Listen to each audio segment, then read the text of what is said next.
Welcome, everyone. You have joined Operation Parent and Dr. Aaron Weiner. We're so excited today to bring you adolescent mental health in 2021. We would love it if you would go to operationparent.org and check out our monthly webinars. They're always available there for registration. And we just wanted you to know you can register and then listen at your convenience. Make sure you register in advance, and then you can listen at a time that's good for you. Of course, we would love for you to join us live if you can, but we realize that's not always possible, so you can listen as you can. Operation Parent's mission is to love and support parents by providing real-world information, connection, and most importantly, hope.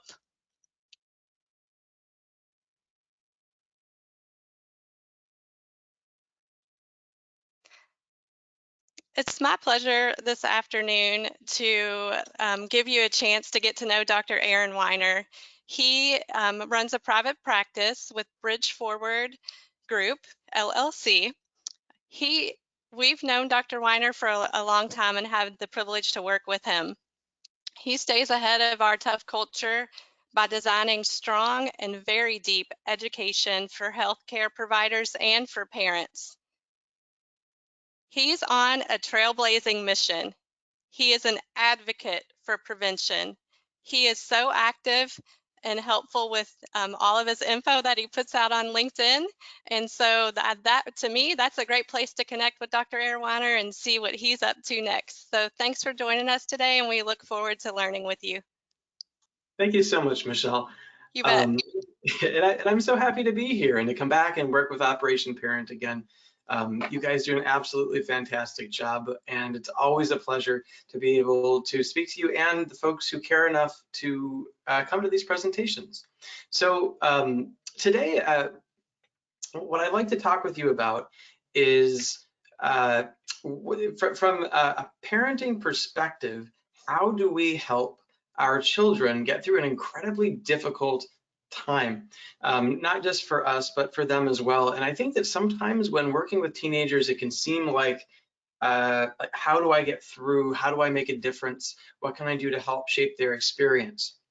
And so my hope for the hour today is that we'll end up in a place where you feel like you've gotten some actionable ideas, actionable skills, things you might not have thought about in four main areas. So the first one is talking just a bit about how COVID has affected adolescent and teenage mental health. We're going to talk a bit about signs to watch for if your child is struggling, because sometimes it can be difficult to tell. We'll just call it normal reactions from things that are getting to a point where you should be concerned. We're going to talk about strategies to successfully communicate with them and break through that barrier, break through those walls, and then specifically learn some interventions that you can use to help them deal with whatever strong emotions they're feeling right now. So that being said, let's launch into the present, which is that we've all been trapped, roughly speaking, in our houses for quite some time. Beginning, it was almost impossible to find toilet paper, and we were hoarding it a little bit, and things were feeling pretty crowded. And maybe you weren't working from home, and now you're working from home. And now that we're well into, I guess, a winter break now at this point, or perhaps when the recording is airing, this is into the next semester. But we've got one, maybe two moody kids at home who are doing their schooling from home as well. And maybe you've got a cabin fevered dog who really just wants to be doing more, but they're bugging you. And it's wintertime, so at least where I live, that means that mice are a fun addition to the family. We have to worry about them. And the thing is, though, that for kids, it's not like things are actually any easier for them, because school was their world between sports and cliques and classes and all the struggles they're dealing with drugs and alcohol, gym class and crushes and going to prom. This was everything. And last year, it completely exploded on them. Their entire world blew up, and things have had to start. They've really had to reformulate what what they're looking forward to, deal with feelings of loss, and they have not been immune to this at all. So this was a survey back from the beginning of COVID, and what we saw here was that the feelings that kids were having, if you look at that chart, frustrated, nervous, disconnected, very similar to what we as adults have probably been feeling. And it hasn't changed since they've gone back to school. Actually, what we've seen is that they're worried about a number of different school-related issues about COVID, that they're going to bring it home to their family members, that they or their classmates might get sick, teachers. And if you look down to the bottom of the chart, only 2% of students say they're not concerned about the safety of going back to school, 1 in 50. And so when we, again, just think about the extra burden on top of what's already very challenging right now for kids in terms of making it just making it through high school with all the different pressures. This is added on top. And what we're seeing is that there's a direct pipeline between the stress and mental health concerns. So Mental Health America a couple months back published their positive screener rate for anxiety and depression. And you can see here that for anxiety, for people who've gone online and taken their screener, it went from virtually nothing there in February on the left up to May, where you can, I mean, it's, look at this, look at the size of those bars, right? 15,000 severe anxiety screeners. And depression was very similar. It was February, March, April, May. People are feeling things, they are struggling, they're trying to find some answers, they're trying to self-diagnose. There's been a tremendous emotional health burden of this pandemic. And honestly, I think that there's going to be a shockwave, essentially, of an aftershock of all of this that's going to last for years in terms of the issues around anxiety, around substance use and addiction for adults and kids alike. So as parents, the question then becomes, as I mentioned before, what is the difference between a normal versus a problematic reaction? Because teens, of course, right, they can be adversarial, they can be defiant, they can be moody, right? Hormones and all of that. And so we have to be able to tell what's what. And so before I get into specific signs to watch for, I just want to put a very, very strong plug out there for staying connected to your child, because you won't know if something's wrong if you don't know what normal looks like. So if you have the time, the flexibility to invest in learning about their world, learning about their friends, if you haven't already been doing that, now is a very important time to start. It'll serve you well, pandemic or not. But in terms of being able to tell when things are being pushed too far or when they're really struggling, it's important to have a good baseline. So that aside, in terms of things to watch for, we're going to break this down into two different categories of emotional distress on a general level: internalizing or externalizing. And what that means is that when someone is struggling, and again, this goes for adults or children alike, they tend to either kind of collapse in on themselves, and that's called internalizing, where their behaviors and their feelings aren't necessarily as visible or as flagrant, so you're not going to be able to see them as easily, but they're absolutely there. And then externalizing, which are the ones that you can really see acting out, if you will. So things to look for on the internalizing side: academic problems when there otherwise might not have been them, difficulty sleeping when they otherwise might not have been having that problem, difficulty concentrating. And again, this is from baseline, right? So if your child already struggles with concentration, ADHD or not, that wouldn't be a sign of necessarily of emotional distress, although perhaps, I guess, if it's been going on for a while and they've been distressed for a while. But again, you're looking for deviations from a baseline here. Shutting down in terms of just spending time in their room with their phone, just being away and apart from everything and not really reacting positively to things that they would normally find positive. Social withdrawal, not seeing their friends, not spending time with family if they normally would, just isolating, staying alone. And then somatic problems. So what happens sometimes if we're really struggling to deal with an emotion is that we don't know how to express it properly, is we end up expressing it through our bodies in other ways. So that could be if someone's having frequent headaches, it could be frequent stomach aches, it could be even sometimes needing to urinate frequently. I mean, there's a lot of ways that it could come out, but basically what you're looking for there are these body issues that might start coming up, that kind of frequent problems. And then really spending excessive time in social media or games, that can be a way of numbing out, of disconnecting. And again, there are a lot of teenagers who already do this a lot. So you would be, if you're not viewing that as a problem or indicative of an emotional issue, then you'd be looking for an escalation where it seems like it's kind of gone up to a new level or is being used for a different purpose. On the externalizing side, you're looking for moodiness and defiance, alcohol and drug use. That's, of course, another way to disconnect and to numb. Extreme sensitivity to criticism. And so, again, all of these really do couch in the idea of above baseline. The reason why this is something to watch for, and this is true for, again, adults as well, is that if you have an internal monologue where you're talking down to yourself, where you're feeling bad, where you're feeling like you can't accomplish things, or you've got these sensitive areas essentially that you already feel bad about. When someone pushes on that button, it can make you really reactive, more so than you otherwise would be. So if you're seeing, again, these really strong reactions that otherwise wouldn't be there, recognize that potentially what's going on here is that they're having a really negative view of themselves or of their behaviors, and they're struggling with that. So you kind of adding on to that makes you part of the problem in a pretty significant way, and they might lash out. Reckless or self-destructive behavior. So this is, again, ways to sometimes of making, if there's chaos going on the inside, sometimes we create that chaos on the outside, or in terms of like self-harm, for example, for if a child is cutting or hurting themselves in some other way, that can be a way of trying to cope with the feelings or to take their mind off the feelings by creating more pain or more problems that they view is not as bad, even if they are objectively unhealthy. So definitely something to watch out for there. And then certainly violence or acting out in that way is atypical behavior, very significant behavior, and not something that should be glossed over. So beyond general signs to watch for, there are some specific concerns that we can look at for anxiety and depression, and those are the two that we're going to talk about today because those are the most common conditions that we see in children. And again, this goes for adults as well. Those are the two most common conditions we see in adults. But specifically for children, things to watch for here.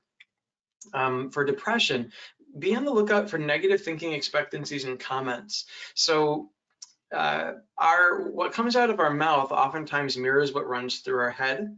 Not always, it's of course possible to hide things, but if you are, again, having this negative view of yourself and you're thinking like, I'm stupid, I can't get this right, nothing ever works, I'm fat, whatever's going on up there, if you start to hear that come out of their mouths, that's definitely something that you as a parent should perk your ears up, because that could be a sign, again, that that's their internal monologue. And if that's the case, there's something that's worth addressing and either talking with them about, getting help, and we'll talk a little bit more about how to do that later in the presentation. But it's something that, if left unchecked, can grow. And if an adolescent doesn't know that essentially they're perpetuating the problem, that they're furthering the issue, then they're much more likely to do that.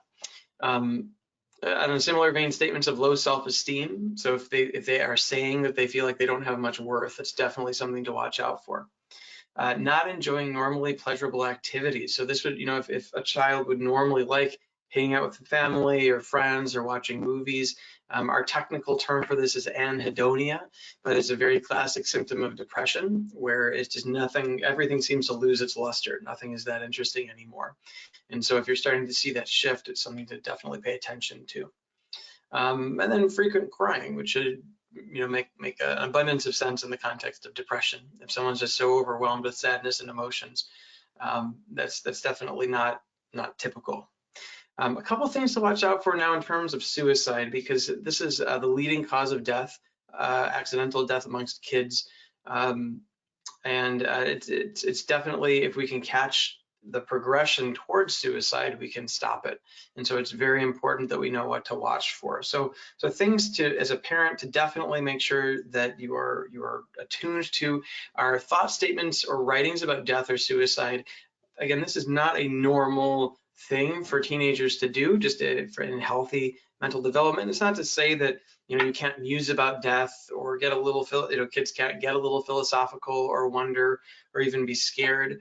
But if they're thinking about it a lot, writing about it a lot, and then particularly if they are speaking positively about it, like how much easier things will be, or how many people will show up and say nice things at their funeral, or it'll be easier for other people.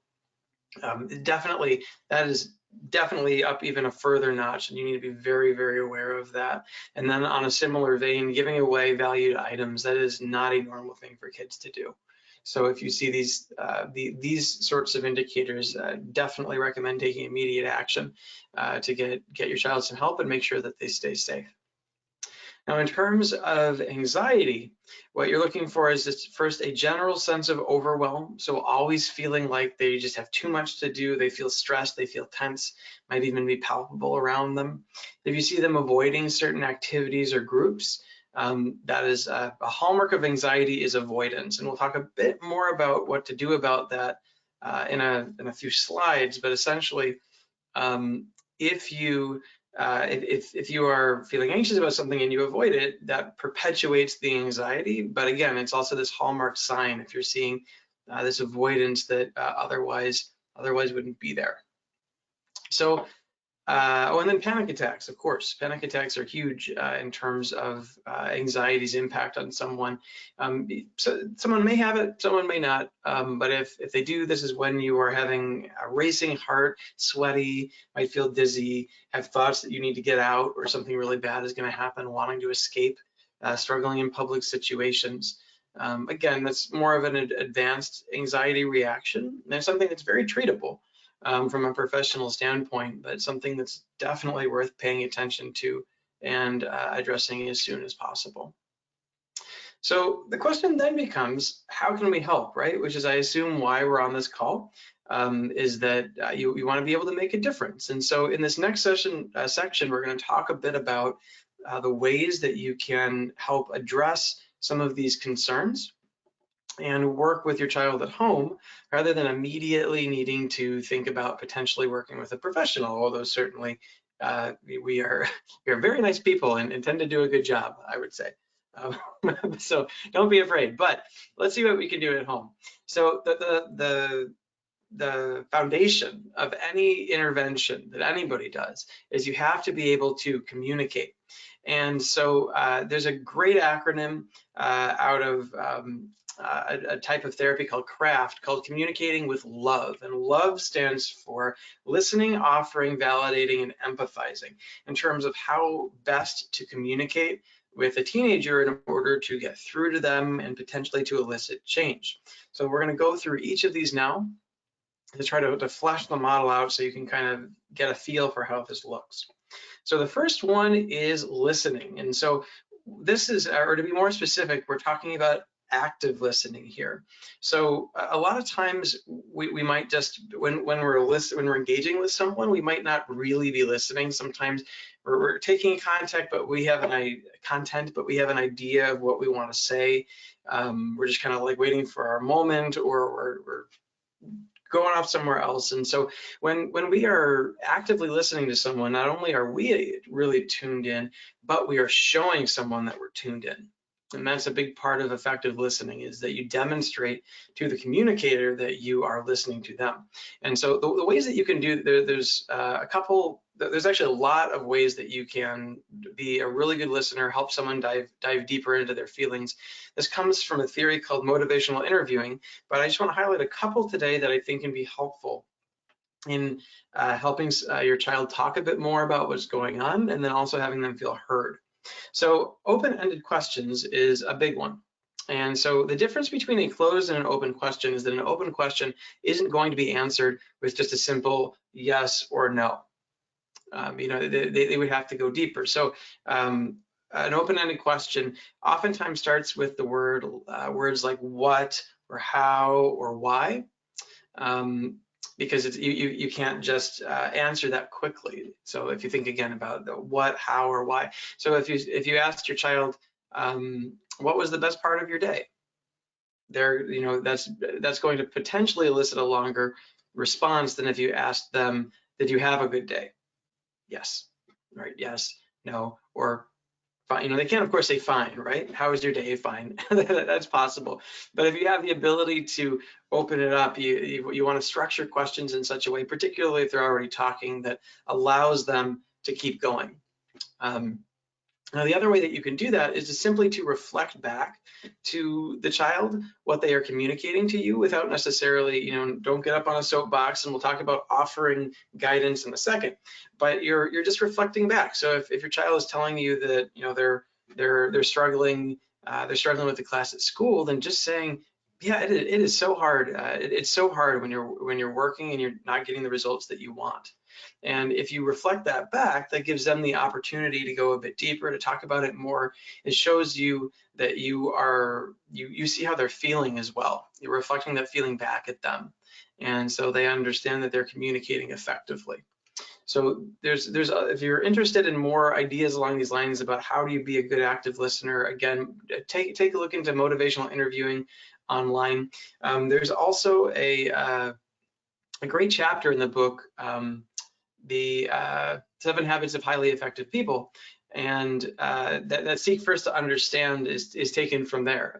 It's seek first to understand, then be understood. It's one of the habits that's taught. Really worthwhile chapter to read in terms of how to communicate more effectively, again, with anybody, but also certainly with your child. Now, this next point in terms of offering is critical, because this is where a lot of times we as parents fall into a bit of a trap, because we are very used to wanting to direct our children towards the best possible solutions and steer them away from potholes, move them towards healthy choices. And sometimes we can get a little bit preachy. Sometimes we can, you know, talk about, you know, in our infinite wisdom, what we know, and you know, or at least in the years that we have, or our position as parents. The problem is that, particularly with teenagers, that can create an issue of you pushing and them pushing back. And that's something that you want to avoid. If you don't push, they can't push back. And so when you are offering, you want to do it in a particular sort of way that increases their ownership of asking for that advice, and then also their likelihood to receive it and act on it. And the term we have for this is called a feedback sandwich. So before you give feedback on what you think your child should do, the first thing that you do is you ask for permission. That's one slice of bread of the sandwich. So instead of just saying what you think, you ask, hey, so do you mind if I give you some thoughts on this? Or like, do you mind if I share a little bit about some experiences I've had? Asking permission makes it so that someone takes ownership for getting that information. So instead of something being put on them, it's something that they're asking for. They're wanting to improve, they're wanting guidance, and they're reaching out for it. And it actually makes a big difference in terms of whether someone will take it.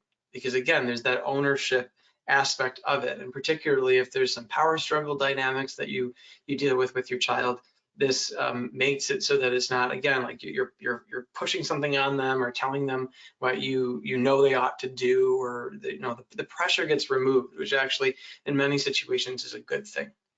So then the second part is providing the information or providing the guidance, but then the last part is asking for their reaction and making it clear that it's okay for them to disagree. If they disagree, they can talk with you about it. You can talk that through. But the best way to deliver guidance, to deliver feedback, is to have the other person take ownership of asking for it. Then you deliver it, and then afterwards you allow them the opportunity to ask questions or kick it around or have their own feelings about it. That's how to get it across the most effective way. So if you're thinking back on the conversations that you've had, really give it some thought if you've done this, and if not, I'd highly recommend trying it. The V stands for validating. So even if you're listening to a child and you're just you do not agree with them, you think that it's a silly thing that they're worrying about, expressing that view in any way is very dismissive and will not make them feel good. My kids are younger than high school right now. I've got a 6 and a 4-year-old, and the other day my 4-year-old, there was a tremendous meltdown at dinner because my 6-year-old was sitting in his chair and the world was basically ending for my son. I mean, this was like you know, this is like the Armageddon meteor coming towards the Earth, because he couldn't sit in a chair for dinner. And even if, you know, looking at this, it's like, wow, okay, you know, like big scheme of things, probably going to be okay. Saying that in that moment would not help him one bit. In fact, that would make him feel really bad, because in his world, it matters a bunch. So it's important to validate, as I mentioned up in the listening part, to reflect back feelings, because that it reinforces self-efficacy and trust, that they can trust their feelings, right? That what they're feeling is okay, it's valid. And again, that's a really important aspect to build in a child. Again, unless what they're worrying about actually might be a little bit distorted in some way, like an unnecessary anxiety. But even then, being there with them and commiserating with how it, you know, this is, I understand why you would be worried about that test. I understand why you'd be crushed that, you know, you weren't asked out to the dance, or whatever it is. And this goes hand in hand, validating with empathizing. And what this really gets to is about, don't just try to fix things. Really try to make them know that you understand how they feel. And to take a quote from Brene Brown, who does great work on shame and self-acceptance, be in the hole with them. So if someone is in an emotional hole, instead of just trying to get them out of it, take a minute to go down there. To let them know that you've been in holes too. You know what this is like. They are not alone. They are seen. And that aspect of seeing another person is tremendously powerful. It's been described as a breath of psychological fresh air when someone really sees and understands you. So if you can get there with your child, it's incredibly powerful. Now, it's worth mentioning, if you do not have the sort of relationship with your child where you've got good, solid, open lines of communication, this may not work initially, right? You might find that your child is not receptive to speaking with you, is not interested. Be persistent. Don't give up, and keep after it, because if you don't hold out a hand, they're never going to be able to take it, right? There has to be a path forward for an improved relationship. And so if you haven't been doing these things, if your relationship has kind of been all business and adversarial and just negative a lot of the time, then if you start actually doing these things, trying to understand and listening and offering feedback with permission, asking, validating, and empathizing, it's going to be different, and it's not going to change immediately. But to have a positive dialogue, particularly when coming from a negative one, these are the skills you're going to want to leverage. And so just keep after it. And the last thing to keep in mind when trying to speak with a child about something that's going in a negative direction is remember that all behaviors have a purpose. Even if it seems like what they're doing is just straight up negative, if they're using substances, if they're hanging out with a negative crowd, if you know, whatever's going on, if they're spending time on social media instead of doing their homework, and that's causing them more stress, they are getting something out of it. No humans do things that they don't get something out of. It's just that what they're getting might be counterintuitive, or perhaps their values are a little, or maybe their values are a little bit skewed in some way, but they're getting something from it. Like, take for example, if they are using substances that's causing a lot of tension at home, might be illegal, putting them at risk, they're getting something out of that. Maybe it's that they feel like they need to numb if they're having such emotional problems, and this is the way they get relief. Or it might be about acceptance into a social group, and they feel like they would lose all their friends, or that acceptance is just really important to them. They're getting something. And so understanding the purpose behind the behaviors, particularly if they're acting out, is essential in terms of eventually changing those behaviors, because you can't know how or why to change something, and or how to change something unless you know why it's happening in the first place. Now, what can you do in terms of building resiliency? I've got a few tips here to think about. The first is emphasizing healthy connectivity. So making it so that a child doesn't feel isolated, alone, or disjoint in 3 different areas: social connectivity, behavioral connectivity, and emotional connectivity. So social connectivity is probably the one that most of us think about and know how to work with. That's just being with other people. And FaceTime is really important. Obviously, it's more challenging right now with the pandemic, but there might be there might be some folks who you are in a bubble with per se, or at the very least they can do things with you, with the family. And it's really important to make sure that your family is that you leverage that in a positive way if you have a family with your child and it's not just you and them. Now, the reason for this is that, again, right now you guys are all essentially together, and so hopefully you're able to interact with each other safely. But this is an opportunity to get out from behind the screens, out from behind the distance, and actually connect with other human beings. We are inherently social creatures. Even introverts generally don't like to be alone all the time. And so if you're seeing your child move into a space where they're just constantly alone with technology, trying to pull them out can be very useful. Also bear in mind, it's worth getting to know things they like to do. So that's why I've got the picture here of a family playing video games. Maybe learn about Minecraft or Fortnite or whatever it is that they're doing, so that you can go to them. That actually shows them that you care if you're taking an interest in their interests. Additionally, ideally they do things with you as well, but remember, ideally the road goes both ways, and everyone's engaging with everybody else if you want to have a healthy dynamic. Now, in terms of behavioral connectivity, this is about helping children understand how their actions influence their emotional health. A lot of times people think that they're not related, but honestly, working with our bodies and our behaviors is one of the core ways that we as therapists work with our clients. So a couple things that you could think about just to do at home, just very basic, simple interventions. One is about how you act and whether or not that reinforces how you feel. So if you act depressed, you tend to feel more depressed. Essentially, our mind looks at our body for cues about how to feel. So if we're already feeling depressed, and then our behaviors are things that we do when we're depressed, like isolating in a room or eating a lot or sleeping all day and not seeing friends, if that's what you're doing, then your mind's going to look at your behavior and say, wow, I'm acting depressed. I must be depressed. And it will actually snowball those feelings of depression and make them even larger. The first rule of getting through depression is don't act depressed, which is a lot easier said than done. I will acknowledge that 100%. And it's still got to be a focus of therapy or of recovery if someone's dealing with this. Either intrinsically they need to notice this and make a shift, or you as a parent can try to move them in that direction towards healthier things.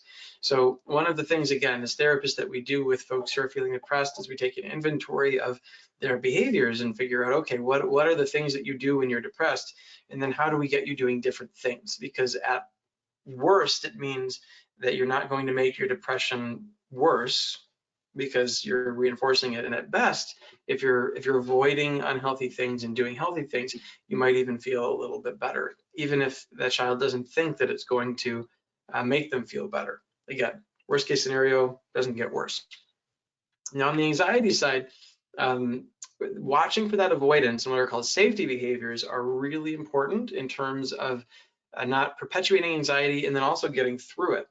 So essentially what this means, and what a safety behavior is that when we are anxious about something that is not objectively scary, what's going on here is that we are seeing something, we are perceiving something to have a risk of some sort, physical risk, emotional risk, financial risk, whatever it is.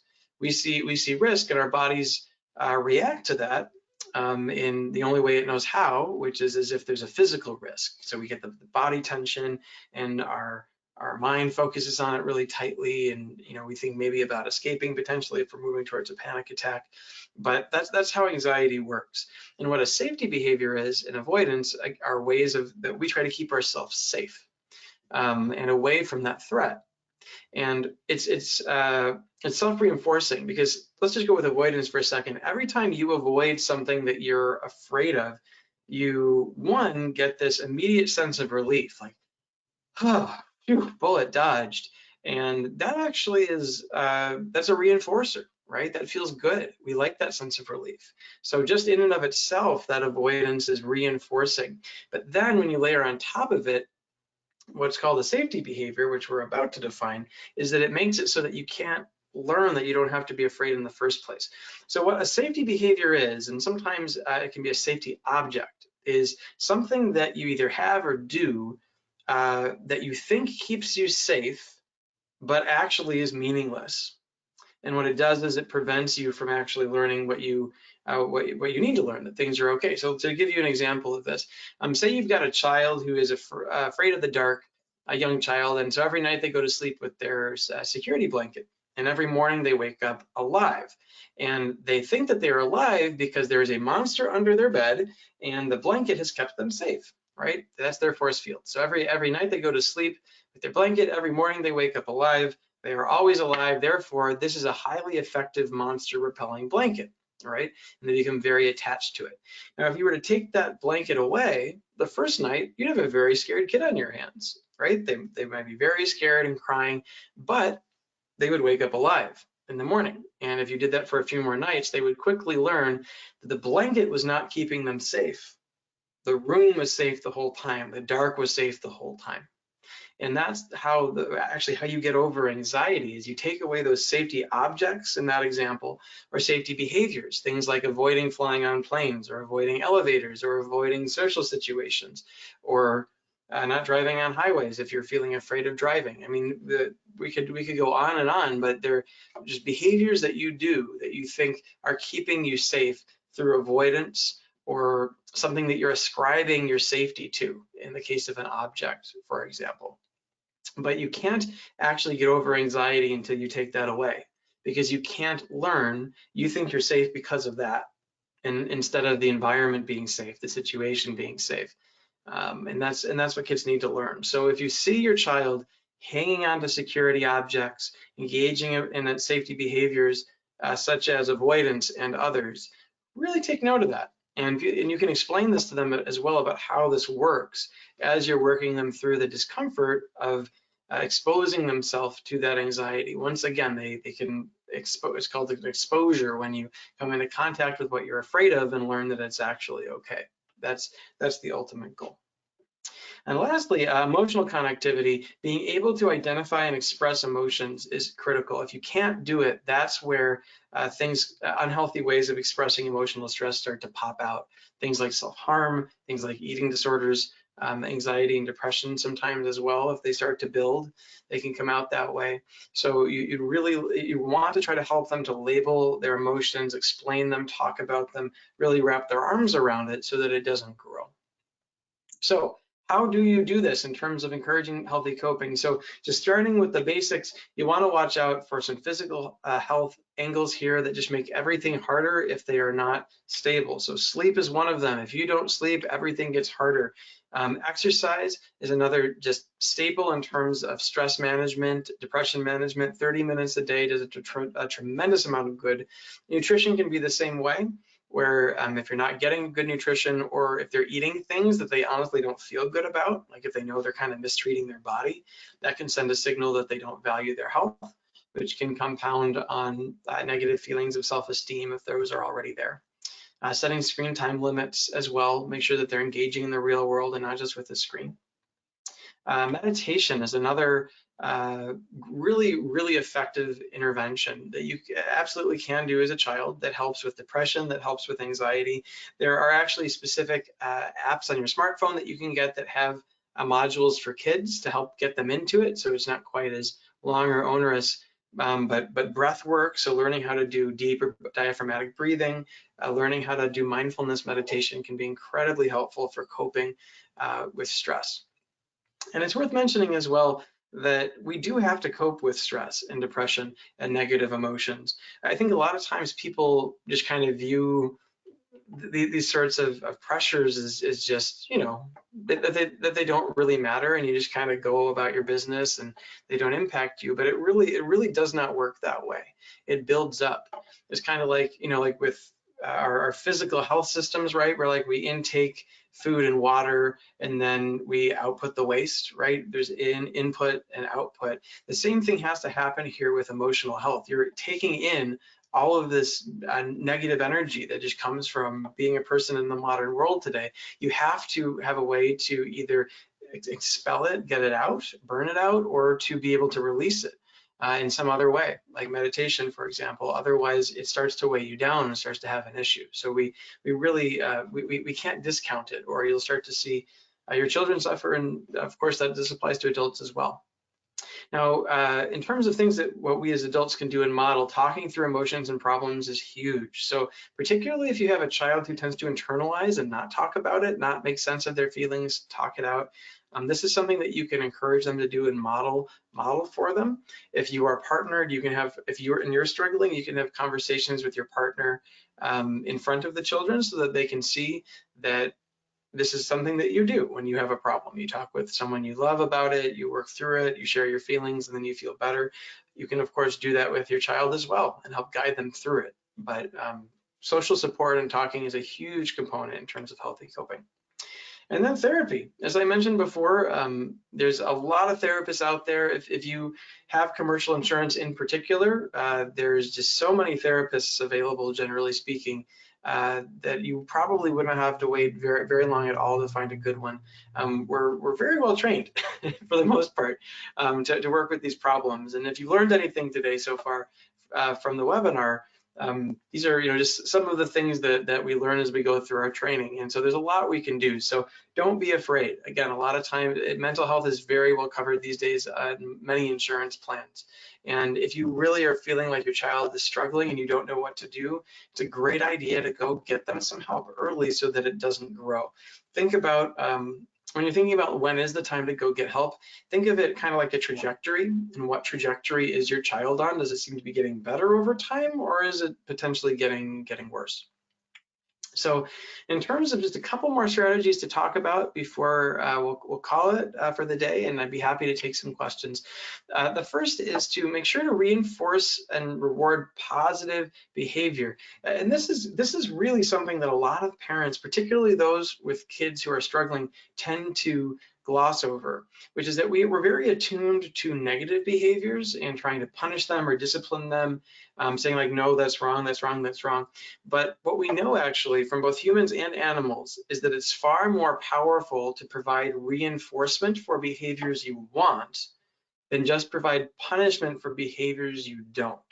So if you are just providing punishment and boundaries and negative and kind of like being the bumpers or like the cop or whatever, it's not to say that you don't need to do that, and we're going to talk about that in a second. But you really also need to provide reward or incentive for doing the right thing. Otherwise, why would they do that except to avoid pain? And then in particular, when they leave the home, when they're off on their own in college or living on their own, they're much less likely to do those healthy behaviors or to avoid those bad ones if all they've been trying to do is basically avoid your ire or not get punished. So thinking about like if your child does their homework, particularly if this has been a struggle for them, if they obey curfew, if they choose to open up to you, really making sure that they feel good about that some sort of consistent benefit to them, whatever their language is there, will reinforce that behavior. And again, you have to reinforce the positive along with try to incentivize the negative. Now, in terms of that, if they are acting out, you need to have consistent boundaries and limits. And this goes for both you and if you have a parenting partner, the partner, you guys need to be on the same page, because if your child can just go to the other parent and get what they're looking for, then you're not actually teaching what you really are probably trying to be teaching. And kids do need boundaries and limits. They are not, children, adolescents are actually not truly comfortable being in charge, nor are they appropriate. I hear sometimes when speaking with parents that like, my child doesn't let me do this or that, or they'll put up a fight, or they'll throw a fit, or that sort of approach is going to lead to all sorts of problems, because what they'll learn then is if they act out, they get what they want. They're rewarded for acting out, or at the very least, if you see that behavior continue, whatever negative is happening from the fight, that matters to them a lot less than getting the benefit out of it, which is why they continue to do it. So making sure that you have consistent boundaries, limits, consequences, and that you stick with those things is critical in terms of helping kids feel secure, like you are in charge, like there's a structure around them that they can explore within. But at the end of the day, like you've got the boundaries firmly in place, and you'll know how to handle it if they push up against them.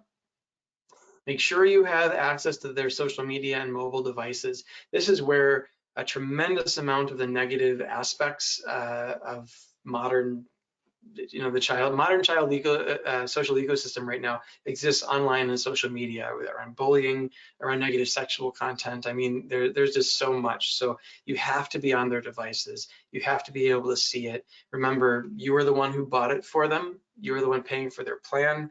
Until they are an adult and out of the house, you are responsible for their safety. And the internet, unmonitored, even TikTok, Snapchat. I mean, like there's a lot of things that they can get into right now, that can have negative implications on their emotional health or their physical health if left unchecked. So make sure that you're on their devices, make sure that parental controls are in place.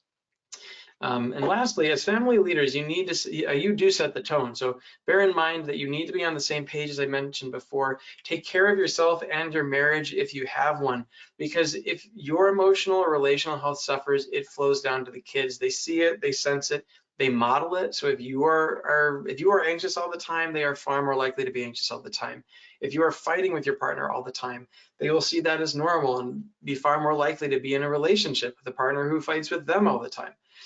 They're looking to you about how to be an adult and how to handle difficult relational situations, emotional situations. So make sure that you are not shortchanging yourself. As parents, a lot of times that's just how we're wired, that we're sacrifice for our kids, but make sure that they also see you taking care of yourself, because that will make them think, as an adult, part of what you do is take care of yourself.